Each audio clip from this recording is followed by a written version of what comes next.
Hold on to your seats, Chiefs Kingdom, because the Kansas City Chiefs are standing at one of those rare crossroads moments that define eras, legacies, and sometimes even dynasties. Here's the question buzzing from the locker room to living rooms across the heartland. Will Travis Kelce, the heartbeat of this modern Chiefs run, be back in red and gold for another season? And maybe even bigger than that, what does his decision mean for a franchise that's tasted the highest highs and just experienced one of its most humbling lows? Let's set the scene. It's late January, the kind of cold that bites in Kansas City, and for the first time in more than a decade, the Chiefs are watching the playoffs from home. No Arrowhead snow games. No Mahomes magic in January. No Travis Kelce finding soft spots in zone coverage on 3rd and long. For a fan base spoiled by dominance, it's been a strange, uneasy offseason already. And now, the spotlight turns to number 87. Chiefs owner and CEO Clark Hunt broke the silence this week, and his message was clear, calm, and very intentional.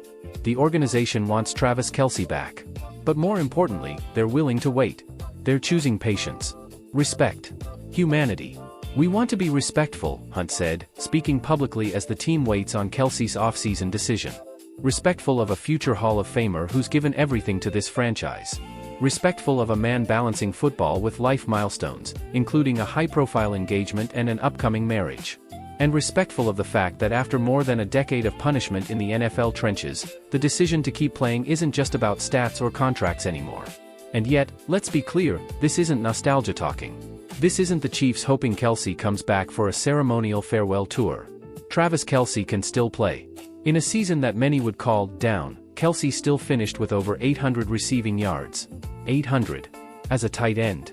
In an offense that sputtered, with a revolving door of injuries, and without a fully healthy Patrick Mahomes for stretches of the year. That production matters. But what matters even more inside that building is what Kelce represents.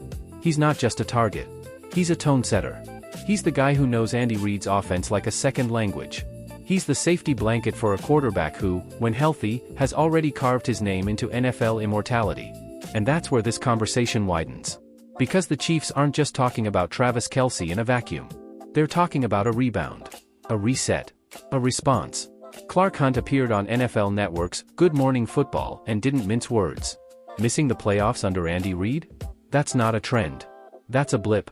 Only the second time in Reid's tenure that Kansas City didn't reach the postseason, and Hunt made it clear the expectation is simple: get back, and get back fast. We still have a great roster, Hunt said. We still have Andy Reid and a really outstanding coaching staff. We are going to work very hard in 2026 to make sure that we are part of the playoffs and hopefully part of the Super Bowl. That's not wishful thinking. That's organizational DNA talking. Let's rewind for a second, because context matters here. This is a franchise that knows what winning looks like. The Kansas City Chiefs won their first Super Bowl back in the 1969 season, led by the legendary Len Dawson. Decades passed. Heartbreak piled up. Great players came and went. Derek Thomas terrorized quarterbacks. Tony Gonzalez redefined what a tight end could be. But the Lombardi Trophy? It stayed elusive. Then came Andy Reid. Then came Patrick Mahomes. And suddenly, history sped up. Super Bowl champions in the 2019 season, lifting the trophy in 2020. Then again in 2023. Then again in 2024. 3 titles in 5 years. A modern dynasty. A run that put Kansas City in the same breath as the Patriots, the Steelers, the 49ers. At the center of it all? Mahomes and Kelce. Quarterback and tight end. Play-calling leader and mismatch nightmare.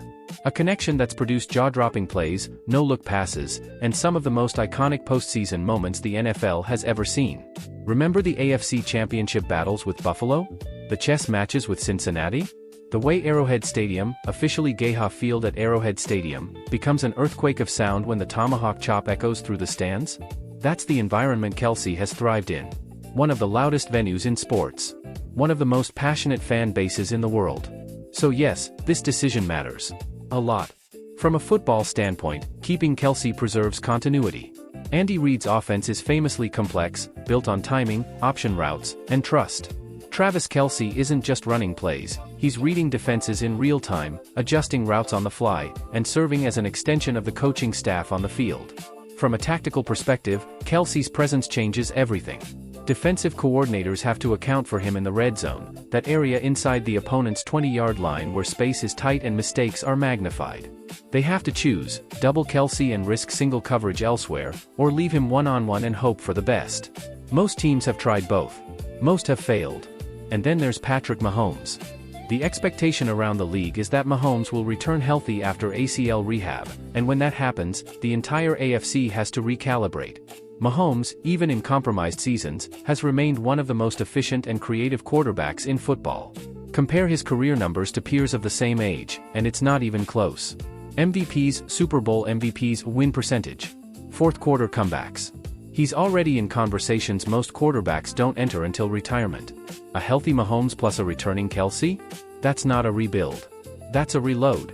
Former players and analysts around the league have chimed in privately and publicly. One former AFC defensive coordinator put it this way: you can talk about age all you want, but if Travis Kelce is on the field, you're still game planning for him first. That hasn't changed. And yet, the Chiefs aren't rushing him. That's the key here. This is a masterclass in organizational leadership.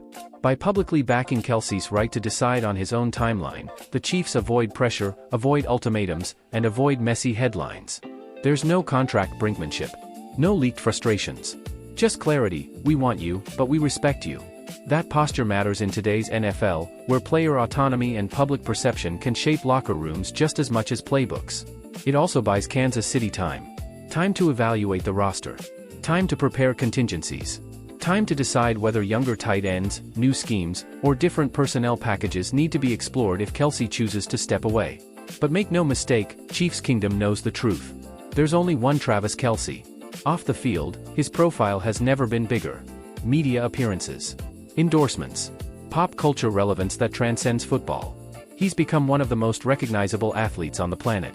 And yet, when the lights come on and the pads go on, he's still the same guy who finds a way to move the chains on third down. So what happens next? The timing of Kelce's announcement will ripple through the entire offseason. Draft strategy. Free agency priorities. Messaging to fans. It all hinges on that decision. If he returns, Kansas City immediately re-enters the Super Bowl conversation. The AFC West rivalries heat back up. Raiders week feels heavier. Broncos matchups get nastier. Chargers games feel like playoff previews. And the rest of the AFC, from Buffalo to Baltimore to Cincinnati, takes notice. If he doesn't, the Chiefs pivot. They honor a Hall of Fame career. They adjust the offense. And they bet, once again, on Andy Reid's brilliance and Patrick Mahomes' magic to evolve. Either way, the message from the top is confidence. Calm. Belief. This is a franchise that's been to the mountaintop and isn't afraid of the climb back up. This is a team that knows what adversity looks like, and knows how to respond. And this is a fan base that will be ready, loud, and relentless when football returns to Arrowhead. So as we wait, Chiefs Kingdom, stay tuned. Because whether Travis Kelce runs it back one more time or takes his well-earned bow, the story of the Kansas City Chiefs is far from over. And trust me, when that first snap of the 2026 season hits, when the lights shine and the crowd roars, this team will be ready to remind the NFL exactly who they are.